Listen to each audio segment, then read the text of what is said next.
Uh, and while I am part of I've been part of the IT industry for close to 23 years now.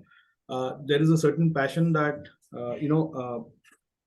I have for myself over a period of time, which I've built.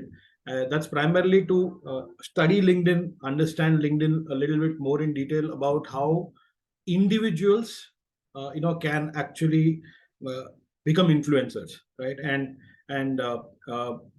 if you observe, if you've been following me on LinkedIn, you will observe that I post pretty regularly about how a CXO, especially from the IT channel community, right, or a B2B tech solutions company, how you guys can essentially, work towards building your brand on LinkedIn, and that's essentially where the world is also moving to. So it's like become very important today that everybody has to be on LinkedIn, uh, primarily from a perspective that it is the best free real estate. I mean, next to Google's homepage, which does not have any advertisements and which is known as the costliest real estate in the world, the next best is LinkedIn, right? And it is available to you free of cost. But I am 100% sure that 99% people actually do not follow. You guys are not serious about LinkedIn. You guys don't follow LinkedIn. So there must be various reasons of time, reasons of effort, reasons of not feeling creative, reasons of not able to write. So I'm here to essentially break that down and give you the comfort that anyone and everybody can have a place on LinkedIn if you have the will and the mindset. What are the things that are critical for you to start your journey on LinkedIn? And over a period of time, what are the skills that you may want to build so that LinkedIn gives you returns back as an individual to both you as well as your organization? So that's the whole theme of this presentation. Also, it is very clear that LinkedIn is a two-way street. Either you have to be all in or you just don't be there at all. There's no middle path. कि मैंने LinkedIn पे अपना profile बना लिया, I just keep forwarding or reposting what others are doing, and that's my LinkedIn presence. I think we have to start using and understanding, and first of all realizing that LinkedIn is there for a reason, and today everyone is talking about LinkedIn and LinkedIn personal branding for a reason, and that reason is very clear, that if you do not put in efforts from your side, you won't get any returns at all from LinkedIn. So either be all in or don't be at all. Now, in your busy schedule, as a CEO or as a senior person or even as a junior person within the organization, how can you essentially start that LinkedIn journey? Where do you start that journey? Why should you start that journey? And 4 questions that I essentially intend to answer today. Why LinkedIn? What should you learn for that why? How do you discover what you are supposed to be doing on LinkedIn? And then when is it that you should be doing those things on LinkedIn? So these are 4 questions that I intend to answer, in the next 45 minutes or so. Coming to the why, correct? And when I say influencers, I have very clearly said, how can you become an influencer on LinkedIn? Why should you become an influencer on LinkedIn? Because today LinkedIn is full of decision makers. So you have to be, as a decision maker or as a decision influencer, be part of that process. Today, senior hires are so difficult, and each one of us at ISODA, we find it very difficult for retaining people, retaining talent, and also hiring seniors, right? Seniors are looking at your profiles. The first thing that somebody does when they see a job, posting for your organization is go and see who the CEO is. Go and see how active you are on LinkedIn. Go and see how active your company is there on LinkedIn. Do you even have a company page or not?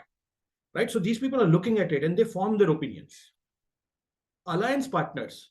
I have personal experience of, mentoring a couple of people who have now come back and told me that because of LinkedIn, they have now signed up new cybersecurity alliances because they understood from their peers when they were posting their content as to there are new technologies available, there are newer OEMs who are coming or entering the market, they are looking for partners, and then they went and created those alliance partnerships.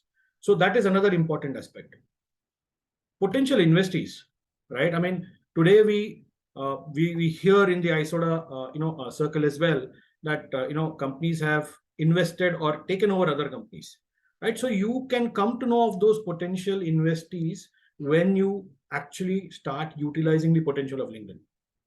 And potential investors, there are investors out there. There are investors who are constantly looking at investing in mid-sized to large organizations, partner organizations, people who are in the services space. Now, if you don't tell the world that I have so and so, or my company has so and so capabilities of, say, services, or of, say, having being an ISV and having a software, people will just not know about you. And potential investors are actually going to miss out on understanding what you can deliver for them. So these are top 5 reasons of the why, correct? And then once you know the why, what is it that you're supposed to be doing on LinkedIn? I mean, what is it that you should start doing on LinkedIn, correct? Obviously, LinkedIn is not a content generating mechanism, right? You have to generate and contribute content, correct? And this is where 99% people just fall, and they just discontinue using LinkedIn, because this is one place where they are not able to give time or put effort in content contribution, correct? The second is networking opportunities. When you are posting content, you are not just posting content, just in a blind pit, right, where you're just posting and people are not seeing it. You have to start looking for networking opportunities. You have to make the effort of understanding who you can connect with, who are your potential clients, who are your potential alliances, who are your potential peers that you can collaborate with, right? You have to put or show your authority as well. I mean, if, for example, an XYZ organization specializes in, say, a SOC operations, how will the world know that you have SOC operations? Because today, when you do your email campaigns, you're sending it to maybe 10,000 customers, or maybe 8,000 or 5,000 customers, right? 50% of those end up in spam, right? So while you're doing a one-to-many, you're doing it to a very limited set. Some of you do WhatsApp broadcasts. You ask your salespeople to do WhatsApp broadcasts. Now, those are happening one-to-many, again, in a very limited manner. So how can you reach out to, say, 100 million, decision makers today, without worrying about cost, without worrying about, who is going to see it, who's not going to see it, will they see it, will it go to junk, or will it go to spam? It is the best to start off by showing what you are as an authority on LinkedIn by creating content which resonates with people. Like I said, collaboration partners, right? I mean, today, very simple thing. As ISODA, our biggest selling point today is that ISODA gives us a platform to collaborate.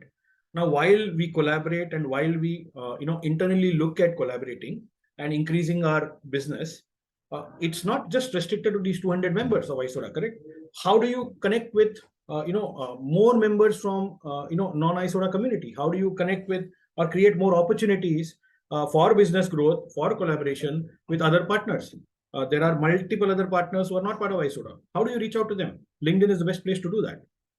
How can you build credibility and trust? How can people come to know of what you've done? Unless they visit your website and see a few testimonials, people are not visiting your website, frankly speaking, right? And even if they're visiting a website, they're not going to spend an hour on your website seeing all the pages. Correct? So your testimonials get lost out.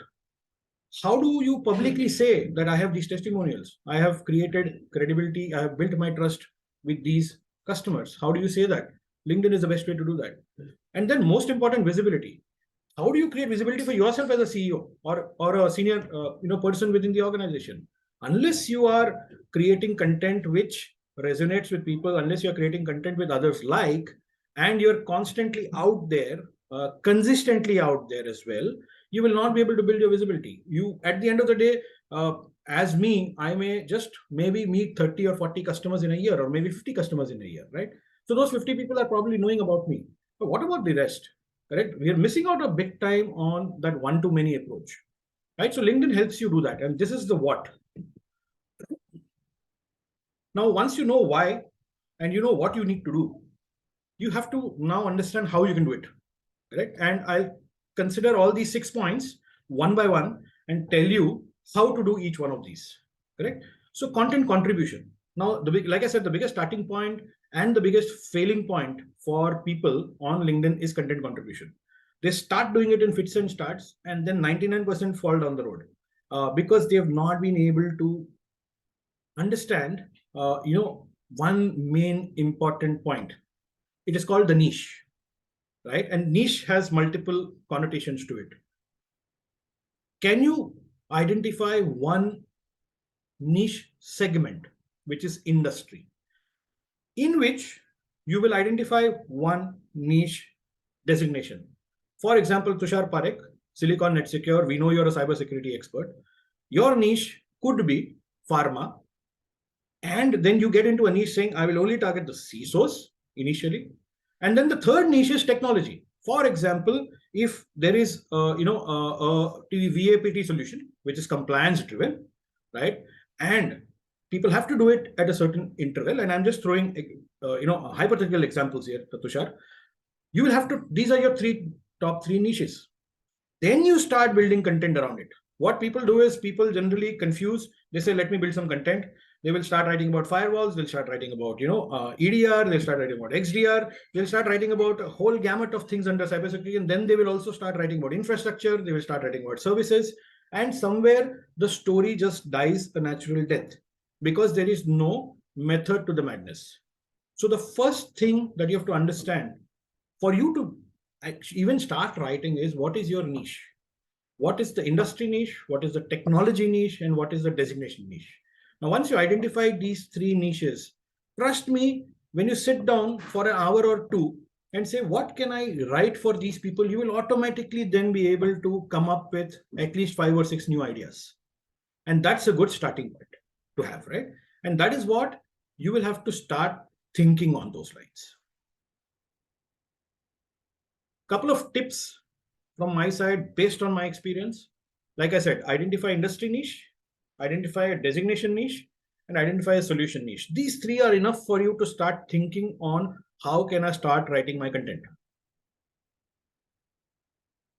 And then you have networking opportunities. So how do you create networking opportunities? You can create networking opportunities by identifying potential clients. So today I don't have the phone number or an email ID of an XYZ CISO.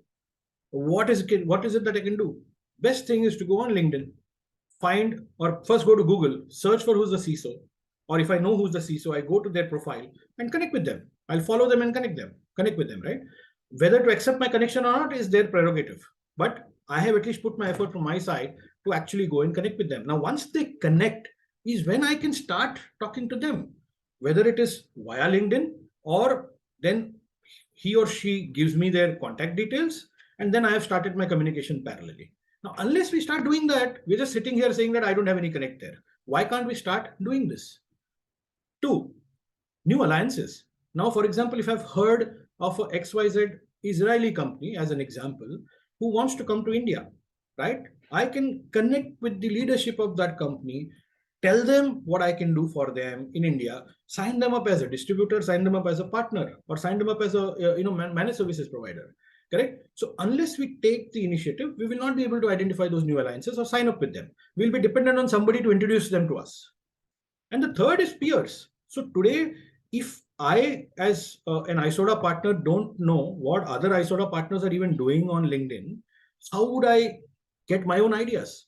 So I need to know what are the other ISODA partners, what are they doing on LinkedIn, what are the other non-ISODA members, CXOs doing on LinkedIn, what is the type of content they're posting, what is the type of engagement they're getting, right? Talk to them, understand from them, how are they able to give time?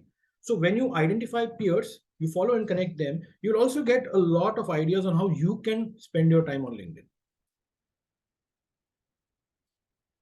A few pro tips again. Don't connect with somebody and then start DMing them immediately. DMing means direct messaging, right? It's very, very wrong. And today people take it otherwise.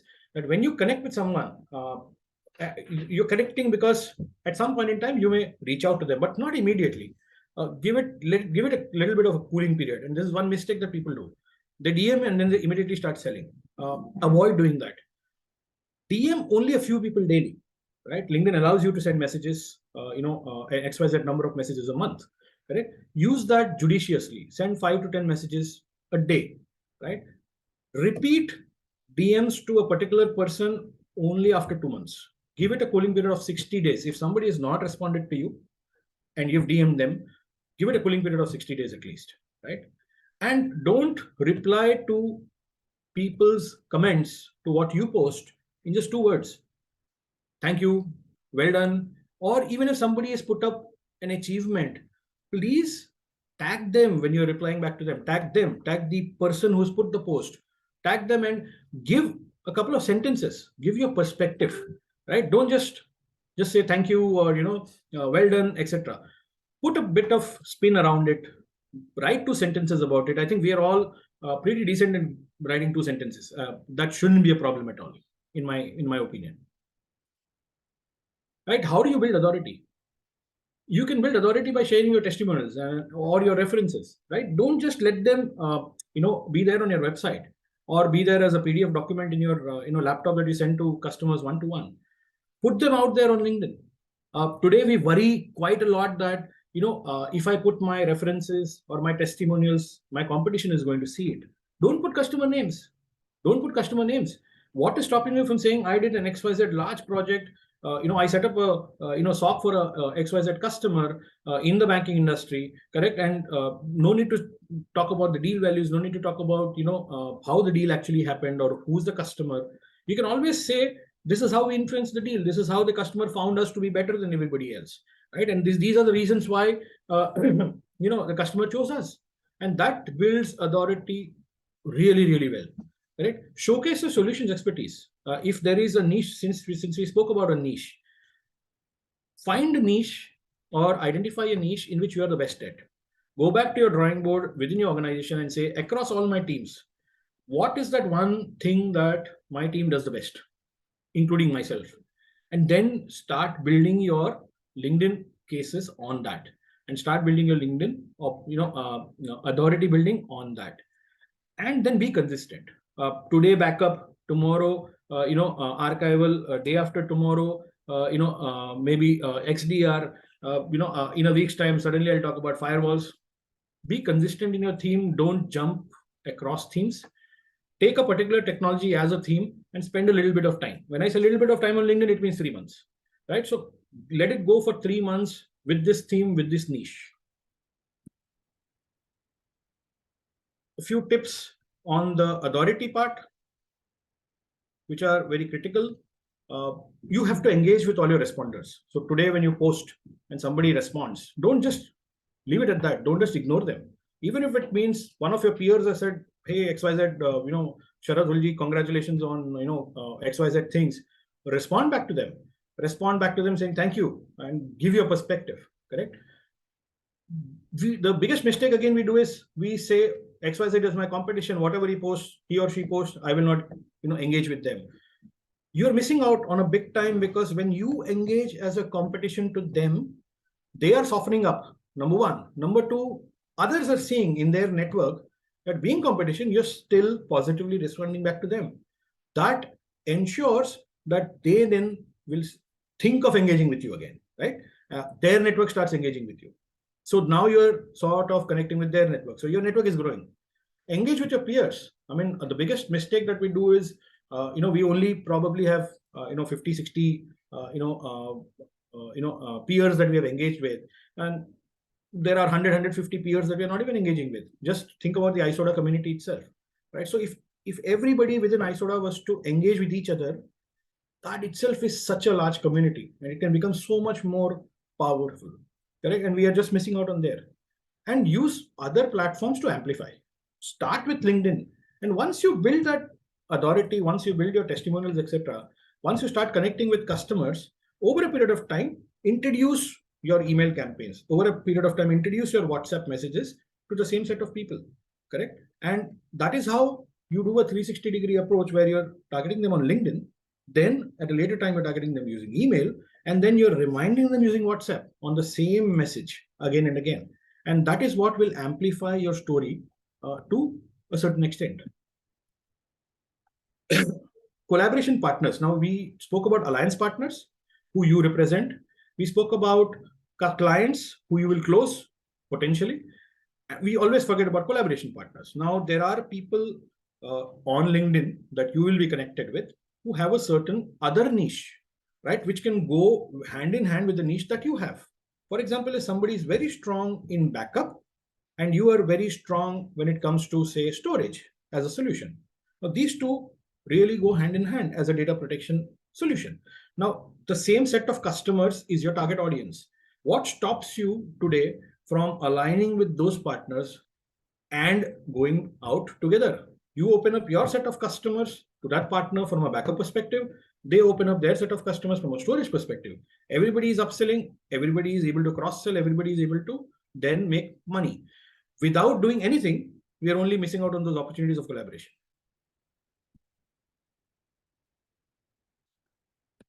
So collaborate again once you engage regularly with someone, because you have to build trust, right? You just can't just say, I just connected with you, let's just go out in the market and collaborate. Take your time, identify what are the strengths they bring to the table, identify what are the strengths you can showcase to them, and then you start collaborating. How do you build your credibility? You can build your credibility by sharing your personal stories, personal challenges. Now, we are not talking about sob stories here. We're absolutely not talking about sob stories. We're talking about stories of growth. We're talking about how in 10 years' time, you've grown your company from, say, 10 crores to, say, 100 crores, right? What has the journey been? Why don't you share those journeys? Why don't you share the journey with people? People will learn a lot. People will engage with you. They will want to connect with you because you've grown. You're giving out so many messages that I started small. I'm now pretty large. I started small, but there are certain processes that I followed. I started small. Now I've grown my team to, say, 100 people. So all of these things come out of that story. And like I said, people are sitting and seeing what you're doing. Once you start doing it regularly, people will observe what you're doing. And all of these things will register in their minds, right? The ecosystem challenges, correct? Today, we speak about ecosystem challenges, ISODA representing, problems that partners face with alliances, with OEMs, etc. Those are challenges which will be daily business challenges. When it comes to ecosystem challenges, today you can always share stories about how you overcame a challenge, correct? Why not just say, why say only that there are challenges with XYZ OEM? Why not say there were challenges and we've overcome those challenges, correct? We've still closed a very large opportunity with an XYZ OEM who's known to be pretty, headstrong per se. So that creates a lot of positive impact when you start, sharing these kind of ecosystem challenges, right? So give examples. So whenever you post, give examples. If you're, for example, saying that an XYZ firewall is the best, give examples of why you're saying the XYZ firewall is the best. Not about the features of the product, but about the fact that 9 out of 10 insurance companies are using that firewall, primarily because that XYZ use case that these insurance companies have, there's only firewall that can actually mitigate or ensure that that use case gets addressed. So these are things that you can give out as examples on LinkedIn, right? And these are all can add to your content. Personal stories are not sob stories, like I said. They're genuine examples. And there should be a clear takeaway, very, very clear takeaway of your story, your personal stories, your ecosystem challenges. All of these should again be for that niche that you identified in the first stage. And how do you ensure you are more visible? This is one thing where I can, trust me, if you go back and look at your LinkedIn banner, go back and look at your LinkedIn profile today, you will observe that majority of people have a gray banner, which is the standard LinkedIn banner, right? Which is a default banner. Most of you don't have your photos up there. Most of you would not have a well-written, about you section. Most of your LinkedIn profiles would be missing keywords, and your profile is definitely not optimized. Now, if you are in the way that you currently are, and you're trying to attract talent, you're trying to attract investors, you're trying to attract clients using LinkedIn, you may amp up your company page to the largest extent possible, put in lakhs of money in terms of doing LinkedIn ads, etc. But if your own profile is not well made, then people will bounce out. They will bounce away from you, which is why your profile will actually attract more people to your organization and not the other way around. Your profile attracts clients to your organization because the first thing that a CISO, CIO, CTO does is check who the owner of the company is. Then they see your profile, correct? And when they see that the profile itself is not well made, not invested, not enough time invested in your profile, that's when things start to go south. So invest time into your profile, right? Your profile typically has these 5 important things. It has a banner, right? It has a headline, it has your about section, it has hashtags, and it has a featured section. I forgot a 6th one to mention here, which is your profile photo, right? A good profile photo. And all these things typically will make up for a good profile. And another mistake that people do is they go and make their profile, but the profile is not up to the standards or color schemes that their company logos are about, right? So start understanding what your company logo is, what are the colors that you have used, what is the brand guideline that your company has, and create your own elements using your company's brand guidelines. Now that we've answered the how as well, the most important question is the when. I mean, when should you start all of this, right? You have to first identify whether you have an appetite to post daily or weekly, right? There is no concept in LinkedIn called monthly posting. That's completely passe. Either you post daily or you post once a week at least, right? I mean, that's the bare minimum today. So generally people settle somewhere in between and they post twice weekly. Daily posting people are really, far and few in between. They really have mastered the time management concept, but posting twice a week ensures that you are out there. Over a period of time, you start engaging well, and over a period of time, your network grows, right? Make your content calendar at the beginning of the month itself. Now, if you're going to post twice weekly, that essentially means in a 30-day month, you're posting 8 pieces of content, correct? Think of those 8 pieces of content in the first 10 days of the month. And today, LinkedIn actually allows you to schedule your posts, right? Some of my posts, I mention it very clearly, right? I am playing cricket right now, but I've scheduled this post. So while I'm playing cricket, this post about cricket is now getting posted automatically on LinkedIn, right? Because I schedule these posts upfront. Try and schedule your posts in advance so that even if you're traveling or you're busy in a meeting at a particular time frame, your posts are getting posted out there. Spend some time on doing research and development on weekends. How are others posting? How are others doing things? What type of content is being posted, right? If you're, as an example, if your niche is say pharma, now how are people posting about pharma content? What are things happening in the pharma industry? Are there things that I can pick up about the pharma industry and put them in my posts? Are there any infographics available online through which I can get some numbers, interesting facts, interesting figures? So for those, spend some time on the weekends so that you don't eat away your corporate time, and at the same time you're also planning ahead of schedule. I generally follow a 10, 20, 30 principle. This is basically 10 minutes of research every day, right? When I open up LinkedIn, I do 10 minutes of research every day. I do 20 minutes of engaging, which means people who have responded to my posts, I respond back to them. I respond back to a lot of people that I follow, and when their posts come into my feed, I start responding to them. And then I spend 30 minutes on writing, right? And this is my daily routine or daily schedule. Now, today when I'm writing for 30 minutes, it is essentially for writing for either tomorrow or day after tomorrow, because today's post is already scheduled, right? So if you think in advance and you're able to come up with 3-4 pieces of content, suddenly 2 weeks of posting is ready for you, right? And that saves a lot of time for you. So once you start following this principle, at least I have started following this principle, I've observed that my time management has become better. If you're in India and you're posting, ideal time for posting on LinkedIn is 10:30 a.m. to 11:30 a.m. This is the good time to post. And what you do is, if you have an audience outside the country as well, what you do is just repost it, say at 6:30 or 7 in the evening for the US audience as well, for the European and US audience, so or the American audience, right? So when you repost it, they'll again see your post and it will go into their feed. So that's how you can manage. No need to post twice daily. You can do a single post and then you can just repost it so that other time zone people can also see the posts. This is the biggest, worrying factor that generally people have on LinkedIn, right? Biggest myth is nobody is going to see me. No one will like my posts. No one is bothered about me. LinkedIn is for people with thousands of followers, and LinkedIn is for solopreneurs.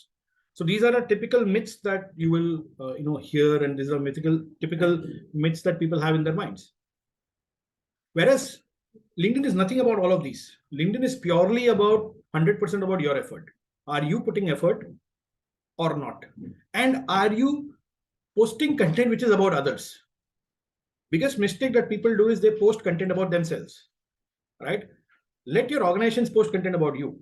But the biggest thing about LinkedIn is when you are posting, you should be posting it about others. Make it about others. Don't make it about you. LinkedIn is about patience. If you're patient enough, followers will grow. Today, we always compare saying somebody has 5,000 followers, somebody has 10,000 followers. No, they were not born with 10,000 followers. They did something right over a period of time, because of which now they have 5,000 to 10,000 followers. Why can't you start to doing that today? And over a period of time, you will also have those many followers. So that is the biggest mindset change that people have to bring for themselves, right? And these are just the three important points: 100% your effort, 100% effort about others, and patience. If you have these three things, trust me, while it's a big mindset shift, you will be able to start realizing what all things you can influence. So what I did was I just created a quick fire 30 days plan of what you can follow. Right? Basically, like I mentioned, if you follow this checklist, at least this will set you a good plan for your own LinkedIn journey if you've not started it yet. Right? Identify your niches. I think the biggest thing for everybody is just identify your niches. Correct?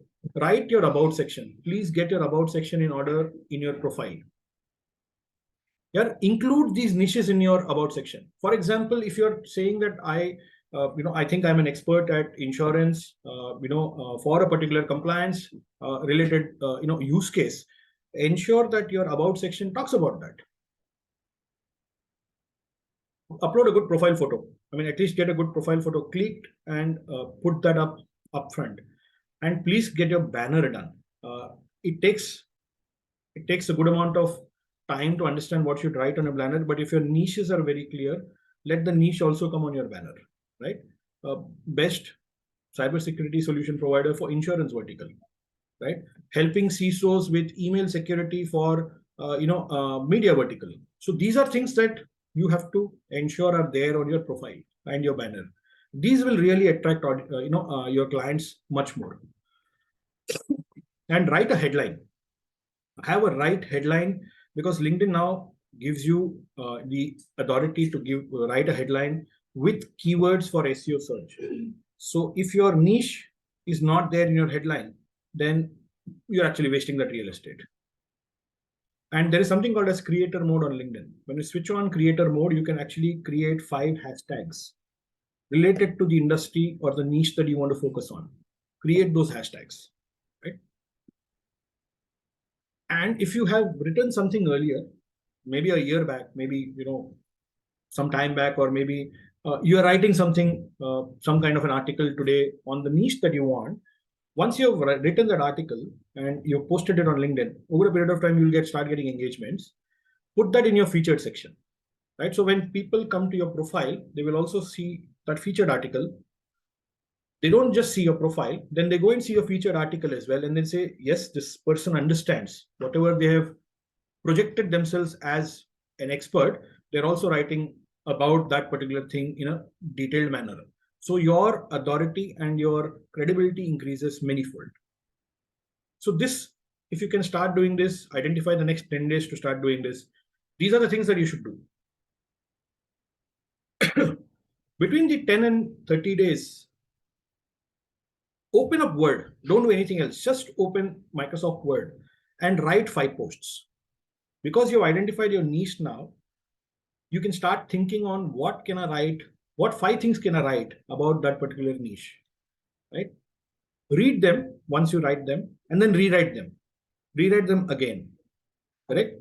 And this exercise, trust me, really helps you become more concise, helps you reduce the number of words, helps you when you go through your own post again and again, it will help you refine it to a particular extent where then you know for sure that after 2 or 3 tries, now you understand how to write that post better. That process or system can then be used for each and every post that you do. Schedule them. Most importantly, schedule them. For the next 20 days, if you're writing 5 posts, you want to post twice a week, 2.5 weeks of your posts are ready. Schedule those posts on LinkedIn. LinkedIn allows you to now schedule posts. DM 10 people every day. Direct message 10 people every day, right? And connect with 10 people every day. So for those that you have already connected with, DM them. Those you have not connected with, connect with them.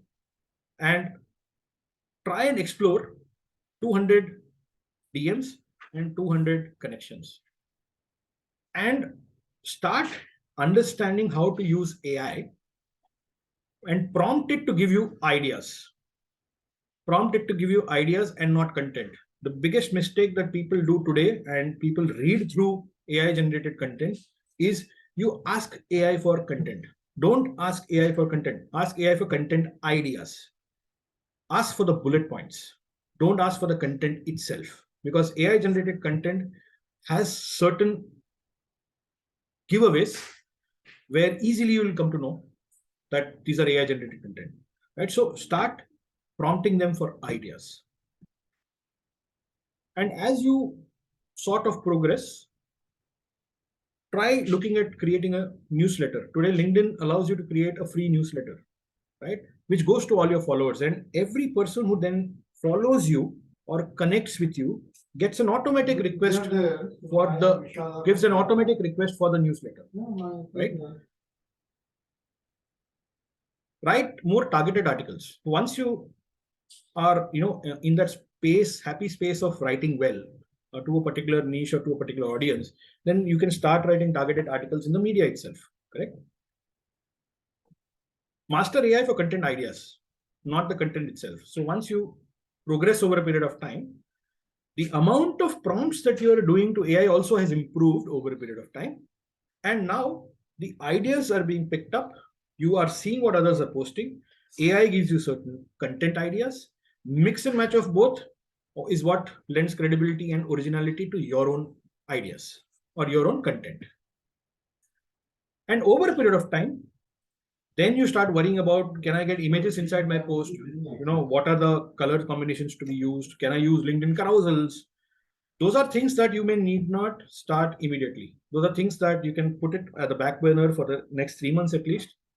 Start writing, start posting, be out there, and then over a period of time, get the confidence to then start bettering the way the content is pushed, whether it is in terms of images, in terms of carousels, maybe videos, etc. So start becoming comfortable, then start exploring these other means of actually posting content on LinkedIn. So all of this primarily has been my own journey, and this is all learnings that I have gathered over the last year or so of being on LinkedIn, of having followed some of the top LinkedIn creators and contributors, of having followed some of the not so famous creators and contributors, of following my peers, seeing what they are doing, giving advice to a lot of my peers, taking advice from a lot of my peers, and whatever I put here as as advice is essentially all my own learnings. And I have seen a marked change in the way I have engaged with people. People engage with me. What sort of content I'm able to generate now, which is much better than what I was doing 6 months back or 8 months back. And over a period of time, especially this particular picture of mine, which has the finger, right? People now come to know me saying that you are that guy, you are the finger guy, right? You're the finger guy. And this has become a brand for me, and I am happy because people now recognize the pink color and this finger photo of mine are two things that I am now identified by a lot of my peers, by a lot of the people that are part of my network, right? So sometimes when this photo is not there, the people say, where is that photo of yours? So that is what is a learning for me. I mean, consistency in colors, consistency in posting, consistency in your brand outlook also creates a lot of impact and recall value for what you're doing on LinkedIn, right? So this was what I essentially wanted to cover. It is not, it is scientific, yes. There is a scientific approach to it, but if we just sit and try to understand the science, we'll never start. The best is to start and go take that journey and then learn on the way. And this is what I essentially wanted to cover today. Hello, Vishal. Can you please check who has the admin rights? Vivesh, I'm open for any questions if somebody has. Hello.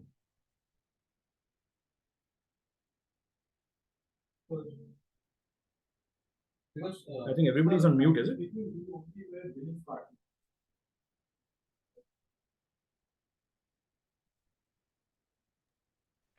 Rajeev, there is a question already in the chat box by Kailash Gupta. I will have a look at it. Rajeev, typically how much time should be spent by a business owner on LinkedIn? I mean, because whatever you have mentioned, yeah, it's quite demanding to me. It is bidden by, and initially when you invest time, you will obviously need a little bit more time than when you are in a more comfortable zone. If you follow the 10-20-30 principle that I spoke about, if you think that you can take out about an hour or so daily on LinkedIn, it should be enough for you to start getting ideas, start identifying your niche, and start writing something in terms of some form of raw content. That's sort of the bare minimum, in my opinion. I mean, there are people who say, I spend only 10 minutes or 15 minutes on LinkedIn and I'm able to generate 300 pieces of content. But to be realistic, initially, at least an hour, hour and a half a day, and then you can bring it down. See, when you're scheduling more posts and when you're, planning it ahead in advance, your calendar, etc., then your time per day actually reduces drastically. And then you can, reduce it to say half an hour. But then what you're doing is currently today you are trying to create 80% of the time and 20% you're trying to learn. Over a period of time, that will completely interchange. Then you're learning 80% of the time and you're quickly then able to create things in 20% of the time. So somewhere that time will not drastically reduce that you have to give on LinkedIn every day. But what I observe is for somebody like you who's a veteran in the IT industry, who has so much of thought leadership, who has so much of credibility as well, you should be at least spending an hour on LinkedIn every day. So what is my company people spending time versus me spending time? Is there any thought on that? Yes, absolutely. Today, if you observe what your company people are generally posting, right? Either it is an HR post, which is for inviting people to join your organization, or it is an award post, which is getting posted by your company page, or it is a post where somebody has mentioned your organization and they're just forwarding or reposting it, or then it is something which is related to an ad. Then people are actually, you're pushing ads. You've created a landing page on your website, you have a good product or a solution, and then you're running LinkedIn ads for a certain audience to see you and then come to your website. These are the typical 4 categories that they will be engaging with through your company page. What you will be engaging with is very, very different. You will be engaging with your personal experience, your personal anecdotes, your personal learning, and you will be engaging with people at all levels. When I say all levels, you're talking about all the CXO level guys within the customer organization, all your peer CXOs, all your alliance CXOs. So you are actually essentially then creating content that builds your own authority, because of which your organization will anyway prosper. So your theme is very different. Your theme is more of personal branding, which will impact your company positively. The theme that your people are doing on their company pages are very different. It's company branding. And there's no personal branding happening there at all. Thanks. Rajeev, I have a question. Venkat here. Yeah, Venkat. How effective is outsourcing the entire process to a third party? Okay.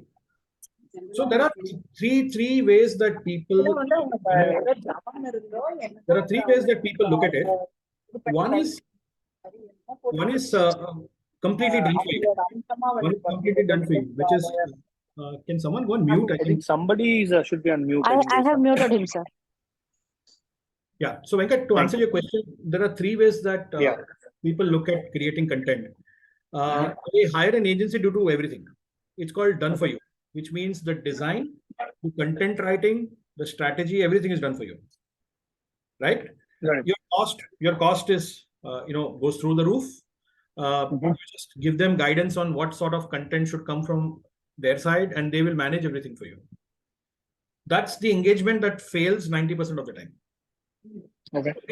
Right. The second type of engagement is done with you, which means the content ideas, the base content comes from your side, and the agency just builds or fine tunes the content and creates the designs for you, right? Because you are aware of what the market needs from Venkat or 22 by 7.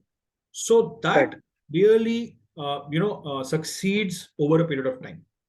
Okay. Third is people who say, I don't want an agency. I can do everything on my own, right? I will learn Canva on my own. I will learn branding on my own. I will learn everything on my own. And then they do everything on their own. What happens is over a period of time, there's a stagnancy that comes in. And that's when they again come to the done with you part. So typically, done with you is the place where agency and you work together. Strategy comes from the agency, base content comes from you. And that partnership really works very well. And that in a long term is always much better. Thank you. Got it. Let me just see Kailash Bhai's question, because he's the person who really interacts on all my posts. In your personal LinkedIn, what should make for a good banner? So question from Kailash Bhai is that we spoke about having a good LinkedIn banner, correct? In your profile. So what should a good LinkedIn banner have? Kailash Bhai, there are 2 or 3 important things that your banner should have. Your banner should have the niche that you clearly mentioned. For example, if your niche, like I mentioned, if your niche is a particular use case in pharma and your target audience is CISOs, that word CISOs, that niche in pharma and that niche use case, all 3 should be there on your banner, right? Because when somebody goes to your profile, they should immediately, that use case should hit them. Who's your target audience should hit them, which is the CISO, and which industry should hit them. And that really improves the conversion or the engagement that you have. And people, a lot of solopreneurs today who are on LinkedIn, and this banner design comes from them, because when they focus on a particular niche and when people visit their profiles, if I fall under that niche and I want their service, I will be inclined to work with them more than somebody who just says, I provide VMware services or I provide XYZ services, right? So the more specific you become on your banner, the more chances of you getting engagement. And always on the left-hand side of your banner, you should always have your company logo, because people should also identify you with your company. So even in your personal banner, your company logo can always be on the left-hand side, on the top. But your niche should be mentioned very clearly on your banner. What are your strengths? People also include something called as a call to action. They say, you'll see a lot of banners which say DM me, or they put their email ID, they put their mobile number. So you can also put your call to actions, inside your banner. So primarily your niche, what is your strength, and if possible, a call to action. Those are the things that should be there on your banner.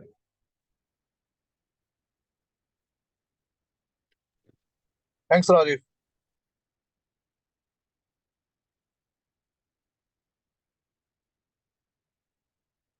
So any further questions? Rajeev, is this niche a temporary phenomenon? Because for organizations which are doing multiple things, I think it's very hard to stick to a niche forever. Great in terms question. of LinkedIn content, Great question, Biren Bhai. Great question. See, Biren Bhai, people change their niche over a period of time. For example, once you have put in enough content about a particular niche for over 3 months, 4 months, 5 months, if you have other niches as well, what I generally tell people is that there are ways and means of you trying to distribute them as well. For example, if you have a business partner, you have 2 niches now. So business partner can have one niche and you can start pushing on the other niche, correct? If you don't have a business partner and you're a solo partner or sole proprietor, or maybe your wife is a partner and she's not active in the business, or your spouse is a partner and he or she is not active in your business, then you can change your niche over a period of time, right? Slowly, also, what I've realized is once you have established yourself in a particular niche, then you can reduce the frequency of writing on that niche and then start building a new niche as well. There are people who focus purely on one niche for a whole year. There are people who say, let me focus on a niche for 3 months, bring it down slowly, create another niche for myself. And there are some who say, I'll focus on 3 niches. So they post 3 times a week, each post on a different niche. So there are multiple schools of thought there. The whole pros and cons of doing that is when you're focusing on one clear niche, everything. So when people go to your profile and they see your last 10-15 posts, everything is sort of consistent with that particular niche. So that gives a much better engagement rate. But there are people who do multiple things and they've also been successful. So it is completely up to you. So and problem today or challenge with a CXO is that because you are so closely running your organization, you will probably feel that you have 10 or 15 different niches, right? It is best to pick up 1 or 2, focus on them for a short amount of time, understand how those conversions have happened, understand how you have started engaging on LinkedIn. You may want to continue with that niche, or then you may want to change that niche. So, but for starting, for somebody who has not done that journey at all, going with one niche always makes sense. Thanks. Rajeev, I had 2 questions. I'd raised my hand, but maybe you've not noticed. I'm sorry. Yeah. So first question is, whatever you've suggested, from an experience perspective, how do you believe this is relevant to B2B kind of businesses where we are interacting with organizations that are there in the government, public sector, defense or enterprise space, where the entire journey and the sales cycle and the procurement is in a structured manner? Correct. Where your influence doesn't really make a difference to the person who's eventually or the team or the committee or the set of people that need to take the eventual decision based on parameters which are out of the purview of what you would be covering in LinkedIn. That's number 1. Number 2, from an information security perspective, see, when you publicize the connects that you have, and you don't yet have a viable strategy to make the most of your journey on LinkedIn, would it not be that you are actually putting it out on a platter for people who actually have a better strategy in place, rather than saying that, okay, until you get your act together, you may as well continue the way you are? Otherwise, what would possibly happen is, you start out with 10 and you are remaining with 7. Sure. It may sound a little negative, but I'm just trying to understand whether these questions are relevant or they are very, very pessimistic in approach. No, both questions are absolutely relevant, Captain. And let me answer the first one. From my perspective, based on my learning as well and my experience and seeing what's happening, especially in the government space, in the public sector space, like you mentioned, I mean, people who are, where you don't become an influencer typically, and these are large deals that happen. See, it's not just the client that you're trying to influence, right? It is also the alliances that you're trying to influence. For example, if in a large IOCL opportunity, for say CCTV, I'm just throwing an example here, right? I mean, there has to be a good VMS vendor, there has to be a good camera vendor, there has to be a good integration happening. There may be some video analytics that may be involved. Now, I am 100% sure there'll be 4 or 5 different OEMs involved here. Correct. Now, if that's part of your niche and you want to work on those kind of projects, it's not just the end client that you should be interested in. It should also be these alliances, structuring them, first tying up with them, telling them what you're doing, and then sort of structuring those deals which will help you get those larger wins. So that is another big thing which will help you, if not the end client, but at least the alliance part, and stitching the deal together would be really something that you should be looking at. Secondly, so on that point, see, when you started your what, why, how, when, you listed those 4-5 targets. Correct. So the top target was your clients or your prospects. Correct. My That's it. question was pertinent only to the clients. I understand your point with respect to investees, investors, alliances, or even prospective employees. That I understand. Correct. That there you possibly are bang on what you're suggesting. Correct. The answer to your second question will answer your first question as well from a client piece, right? So today you may be thinking that I'm a little negative. Why should I put things out there?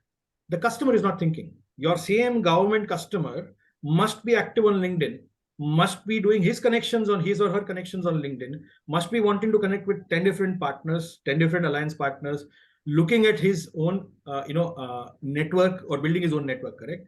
If you're not doing it, you're not wanting to put it out there for about him or make it about him, but he's still doing it himself for him, right? So when you have say 100 such clients, 10 of them will surely be trying to do something on LinkedIn.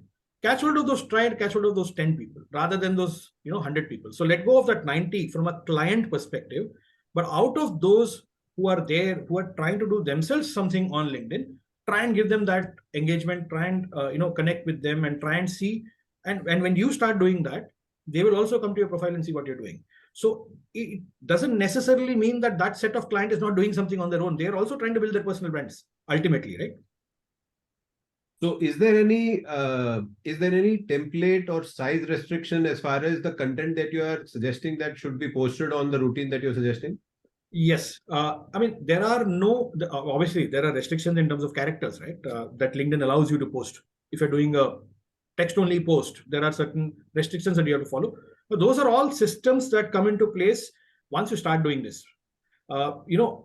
What people generally do as a mistake is they want to first understand image का size क्या होना चाहिए, कितने images में post कर सकता हूँ, document कैसे पोस्ट होता है, how do you right a hook line, how do you right a CTA. I advise generally people that first start writing to your audience. Second, 80% people see LinkedIn on their phones.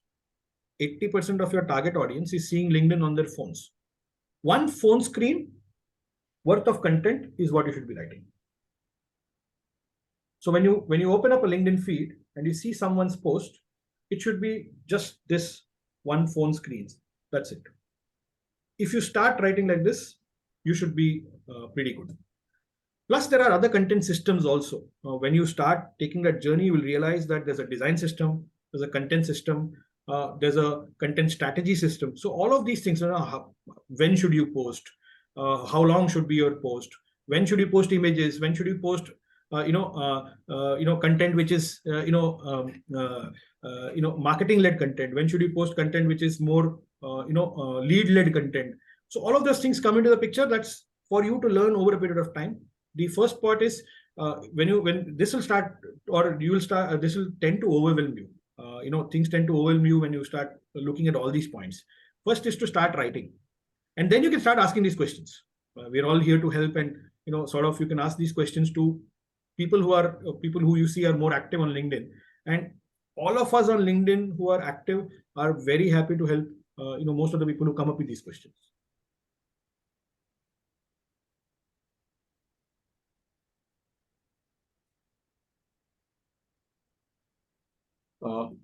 Any more questions?